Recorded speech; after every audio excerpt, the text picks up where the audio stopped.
1. You will hear a conversation between a printing company employee and a customer. First, you have some time to look at questions 1 to 5.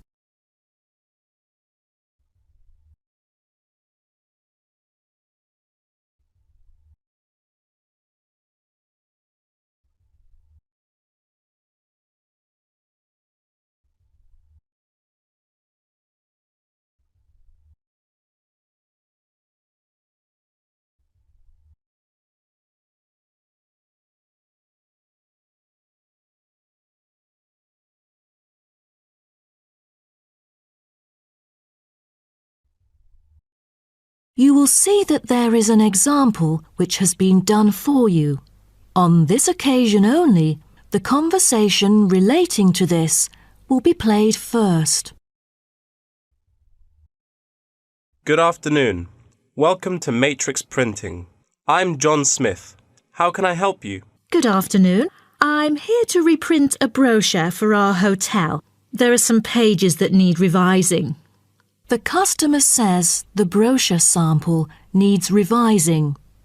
So, brochure has been written in the space. Now we shall begin. You should answer the questions as you listen, because you will not hear the recording a second time.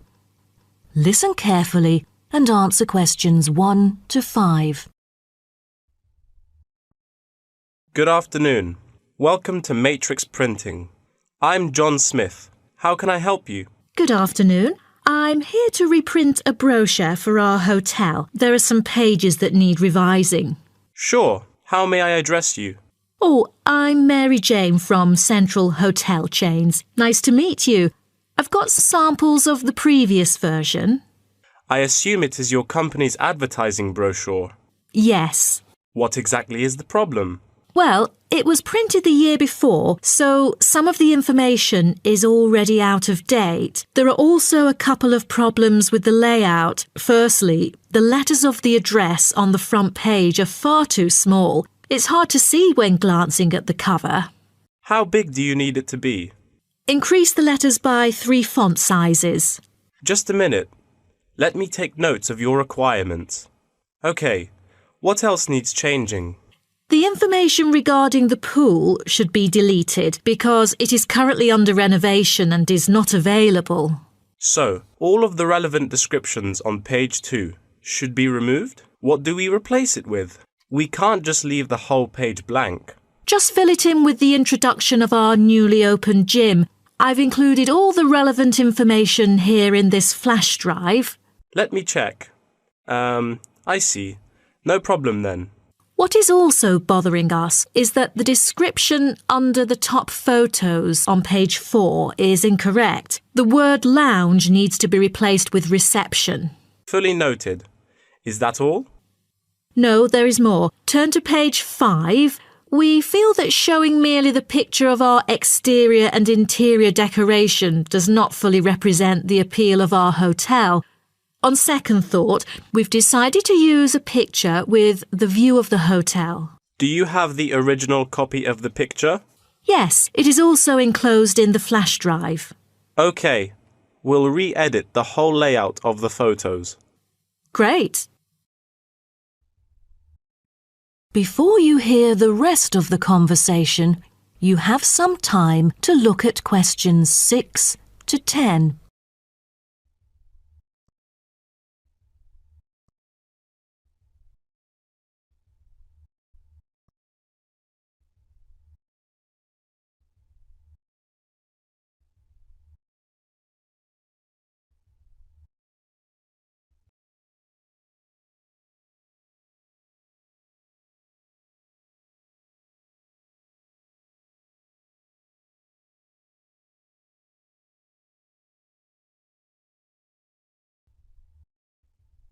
Now listen and answer questions 6 to 10.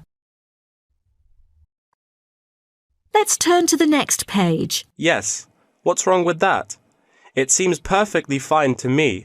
At first sight it seems fine, but according to the feedback of the customers, the prices do not stand out. So, we want to change the print from black to red to make it pop out.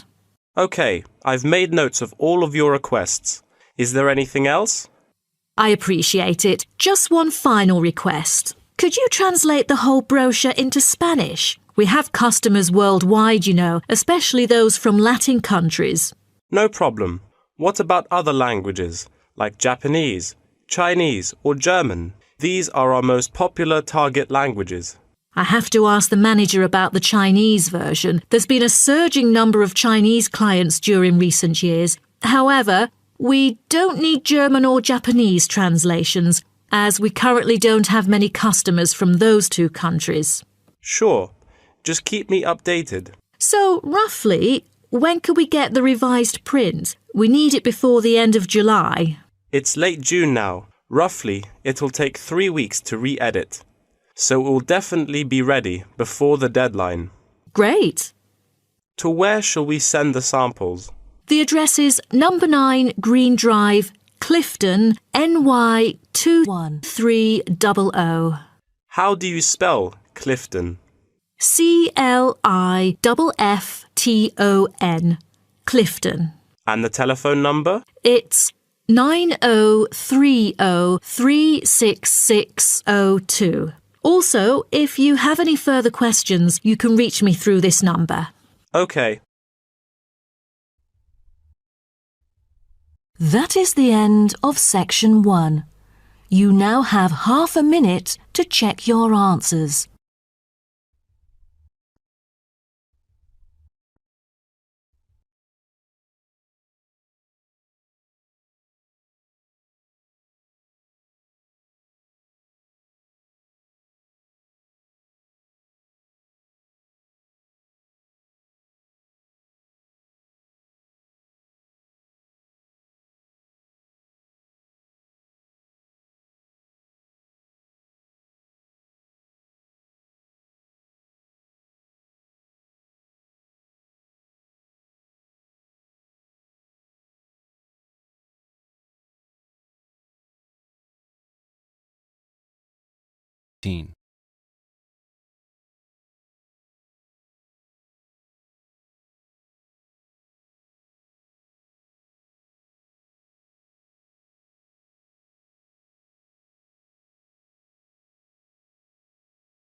Hello everyone, and welcome to this year's award ceremony for the Antonia Watson Memorial Poetry Award.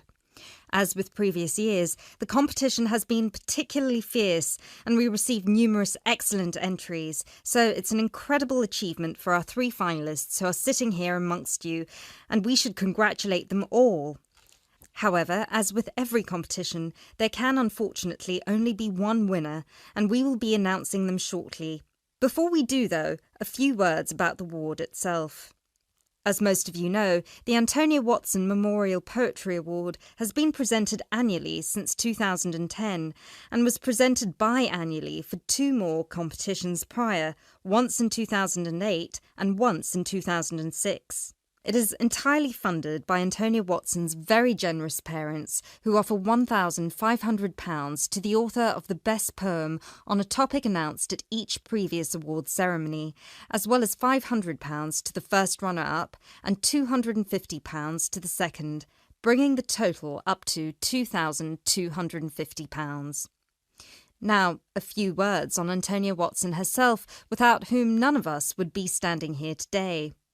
I briefly knew Antonia while at university, where we were flatmates for a year, and I'm afraid that any speech I give will not be able to do her justice, as she was the kindest, sweetest person I've ever met.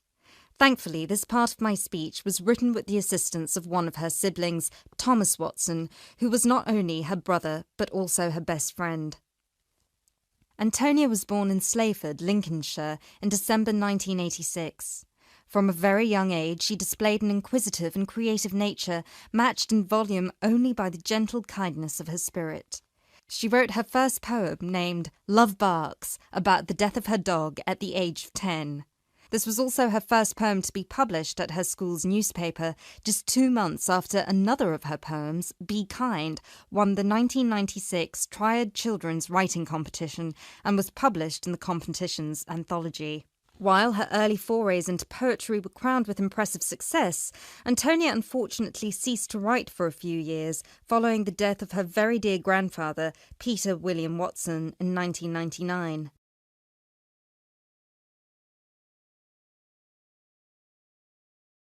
You now have 30 seconds to look at questions 16 to 18.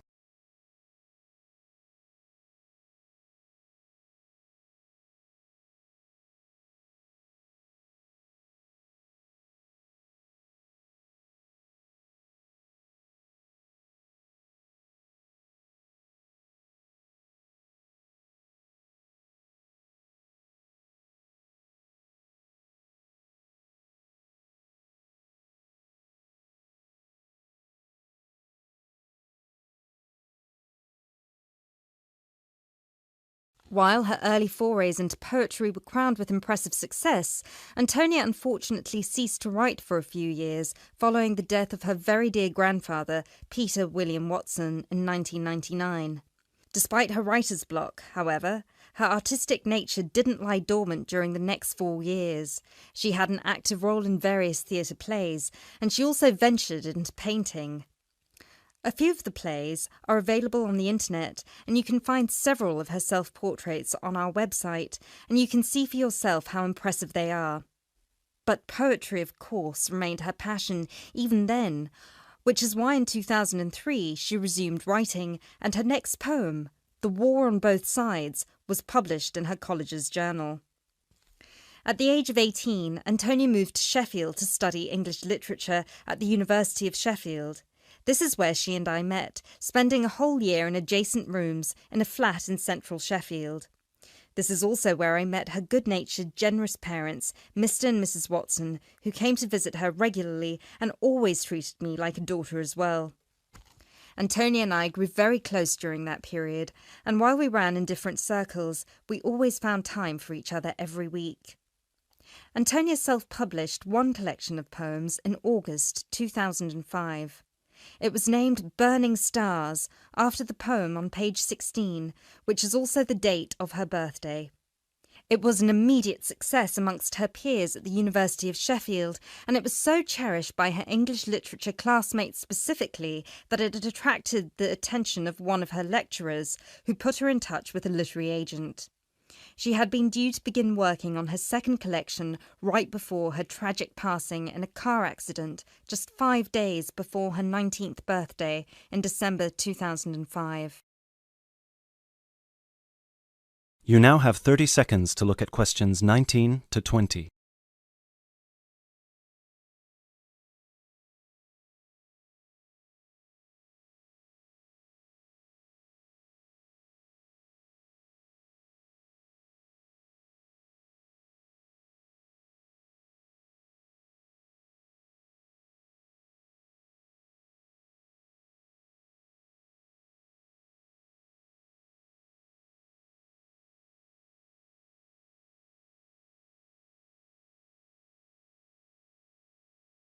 Antonia was always interested in societal shifts and how they affect humanity as well as the environment, and this award was designed to reflect her faith that regardless of what we do, we are all inherently good.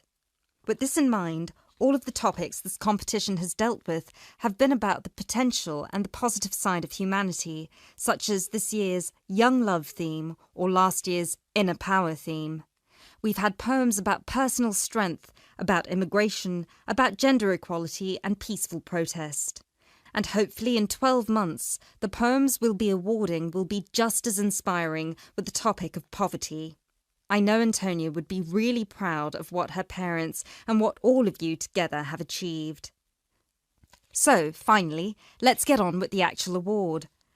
As I said before, it's been a fierce competition this year, and with more than 5,000 entries, it was quite the task for our 3 judges to cut them down to just 3. But our 3 finalists definitely deserve to be here, and without further ado, I would like to... That is the end of section 2. You now have half a minute to check your answers.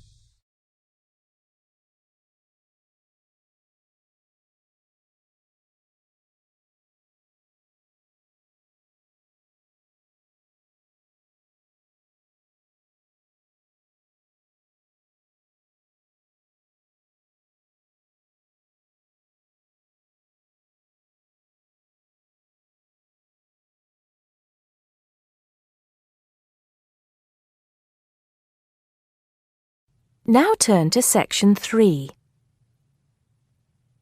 Section 3. You'll hear two students talking about different aspects of their university.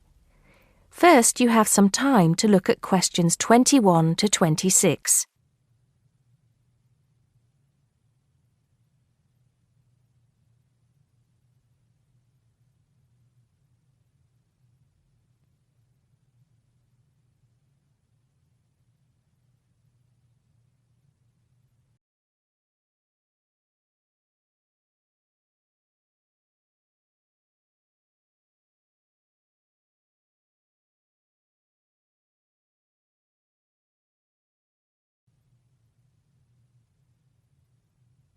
Now listen carefully and answer questions 21 to 26. Great party last night. You should have come. But anyway, so what have we got to do here? We're supposed to fill this form in by ourselves, but I'm sure it's okay if we chat about it first, don't you think? Yeah, sure. So, there are 10 questions and we've got to tick numbers 1 to 5 for each question. 5 means really good. 1 is bad. Question number 1. Was the course well organized? We'll give that a 5, agree? Yep. No question about that. What does question 2 mean, though? Was the teacher flexible? Is it good to be flexible? Well, that means, was the teacher very strict? Or maybe she gave you more time to complete your assignment. Things like that. So for that question, we should give her a 5. She always gave us an extra day, didn't she? And she wanted to know our opinions on things. We had great discussions. Fair enough. What about this one? Was the teacher friendly and encouraging? I'm not sure about that. She was friendly to some students, but I think she had a problem with Mike and Alex, who were usually late. She did get a bit irritated with them sometimes. Yeah, we weren't too happy about them either, though. I know it was a bit early, with classes starting at 8:30, but you choose if you want to sign up to them or not. So that's no excuse, really. Yeah, they could have taken the evening classes if they didn't want to wake up early in the morning. Now, what about these questions on the course books? Look, the business studies book was interesting, but I thought the human behavior one was boring. Really? That's the one I like the most, perhaps because I want to study psychology. You want to become master of the universe, managing a huge multinational company, don't you? There's nothing wrong with being ambitious, you know? The best laid plans of mice and men. What's that? Some sort of quote? Stop being so literary. Let's get on with question 5. Did you find the campus library a useful resource? Well, most of the books I wanted had already been taken out, but the internet access was definitely useful. Let's give that a 4. Okay, and the staff there were always friendly and helpful. Before you hear the rest of the conversation, you have some time to look at questions 27 to 30.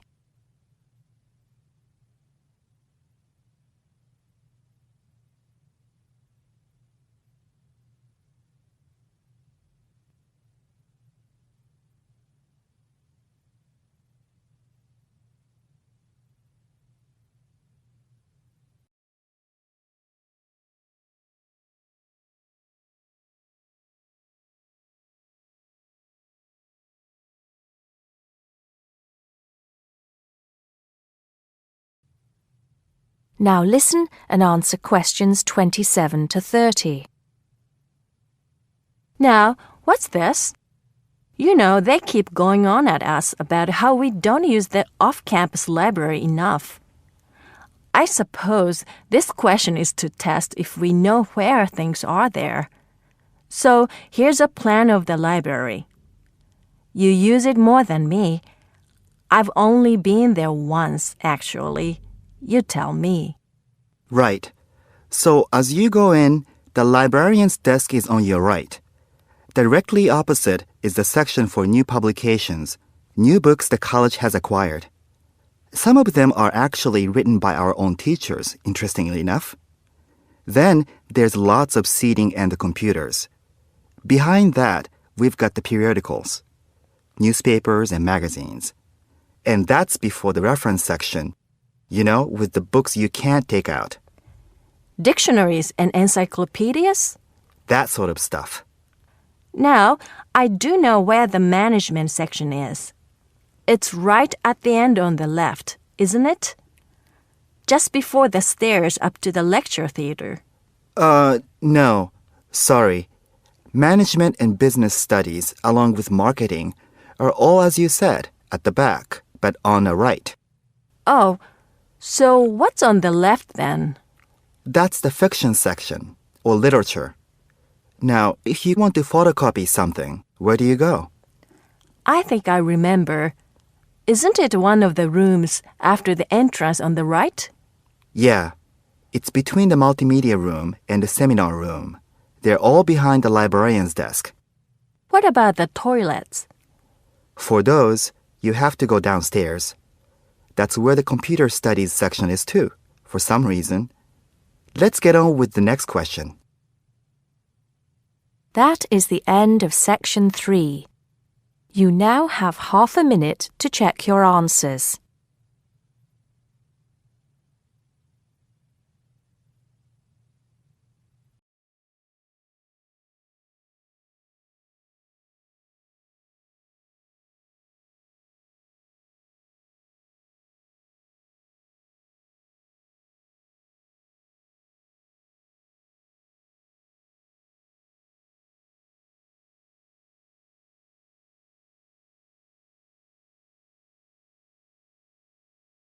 Now turn to Section 4.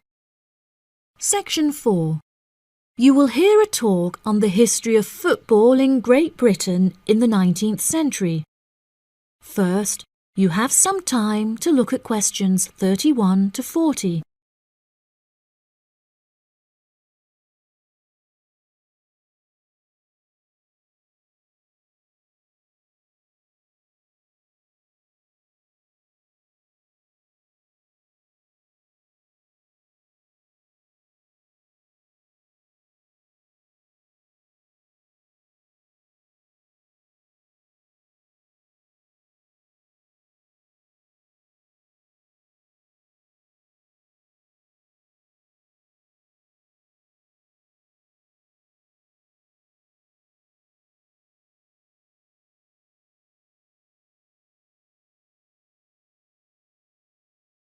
Now listen carefully and answer questions 31 to 40. Great Britain is often hailed as the home of football, with talented players travelling from far and wide to play for teams in the English Premier League, one of the most popular football leagues on the planet. Today we are going to take a look back to the 19th century Great Britain, in an attempt to trace the evolution of the beautiful game, as it is now known. Prior to the 19th century, the game featured a wide variety of local and regional adaptations, which were later smartened up and made more uniform to create our modern-day sports of association football, rugby football, and Ireland's Gaelic football. Even up to the mid-19th century, Shrovetide football, or mob football, was still widely practiced. According to the rules of mob football, there were no rules. A player could legally use any means whatsoever to obtain the ball, such as kicking, punching, biting, and gouging, with the only exceptions being murder and manslaughter. These games may be regarded as the ancestors of modern codes of football, and by comparison with later models of football, they were chaotic and had few cooperation. Towards the latter end of the 19th century and moving into the early part of the 20th century, however, there appeared a newfound emphasis on moral values in football. Perhaps a more modern example of this can be seen in John Terry's suspension as England captain, following reports of his infidelity to his wife. Furthermore, as mob football died away, there grew a greater concern for players' health and general well-being, with many clubs affording their top players access to frequent medical checkups and treatment. Despite the presence of Great Britain's unique state-funded National Health Service, football clubs are still seen today providing team members with state-of-the-art healthcare facilities, with the top clubs even housing their own specialist doctors and physicians.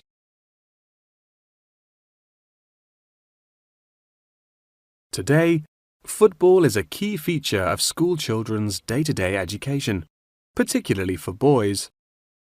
With the help of football associations, all schools in the UK are boasting their own football teams. This mainly comes as a result of pressure put on schools and the government by concerned parents, who felt that football education taught their children valuable lessons and indeed vital life skills, such as teamwork and a drive to succeed. Nowadays, many of the UK's top football clubs provide training facilities and outreach programs in an attempt to educate the nation's aspiring youths. As I previously mentioned, it was only during the 19th century that football in its uniform concept truly began to emerge, with footballers previously playing according to their own versions of the rules. However, it was not until the early 20th century that different players actually began to play according to these standardized rules. Prior to the 19th century, football was played by all the major English public schools, including the likes of Eton College, Winchester College, and Harrow. In 1848, there was a meeting at Cambridge University in an attempt to lay down the laws of football. Present at the meeting were representatives of each of these major public schools, whom each brought a copy of the rules enforced by their own individual school's rules of football. The result of the meeting was what is now known as the Cambridge Rules, thereby uniting the rules from across the country into one simple document. However, the Cambridge Rules were not liked by all, and a new set of rules, Thring's Rules, compounded in the book The Simplest Game, became commonplace among dissenters. Across the country, improvements in infrastructure and public transport had a knock-on effect of dramatically increasing attendance to football games. Football quickly became a social event where spectators would meet friends, drink tea, and chat about the good old days. As football became more and more popular, it was decided that more money should be invested in maintaining the quality of pitches, amongst other things, and there was even talk of installing seating for spectators. However, the question of who was to foot the bill quickly became a divisive issue, with many believing that the government should fund football's development as a national sport. But in the end, the onus fell upon Britain's local and regional football clubs for the funding and development of the Football Association. They became responsible for the upkeep of football grounds, began to pay their best players a small salary, and organised competitions against other local and regional teams.